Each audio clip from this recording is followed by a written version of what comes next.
this might be the first time since the sort of 2011 Sedin era, Luongo, all that crew, where there was a real sense of optimism going into a season on the heels of the strength of the previous one. And that was a long time ago, Shorty. That was a long time ago. Yeah, no, I think you're right. I think you guys nailed that with the timeline and sort of the difference in opinion.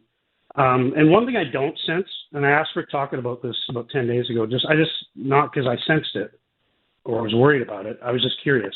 Because I remember one of those years during the 7 or 8 year that A.V. Alamino was the coach, that I remember him approaching me at training camp one year and expressing concern about the group because, they kept kind of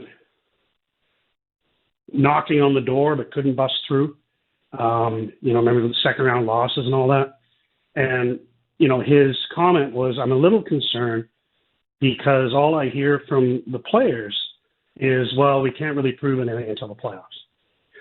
And his point was, we got to remember it's a process to make the playoffs. Yeah. This isn't just going to be handed to us. And if we're not careful, we might not be playing in the playoffs. And lo and behold, they got off to a rough start that year, as they did quite often in that era, to be honest. And then they always, go gangbusters around the middle of November to the end of the year. I don't sense that with this group. In fact, I sense the opposite. It's like we have unfinished business. And I think the leadership group, particularly Quinn Hughes and J.T. Miller, are a big reason for that. And you hear Rick talk about not going in the room very much and, trying to leave that to the players. That's something that Vino did as time went on in Vancouver too. He relied on the leadership group a lot, and I think that's important. And I think we're seeing that here.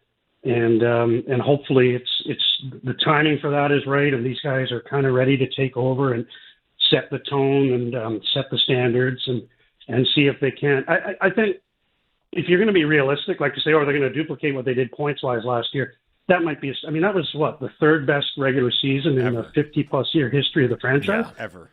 They can fall short of that and still have a great year. If they eclipse it, match it, awesome. If they don't, it doesn't mean it's not going to be a good year.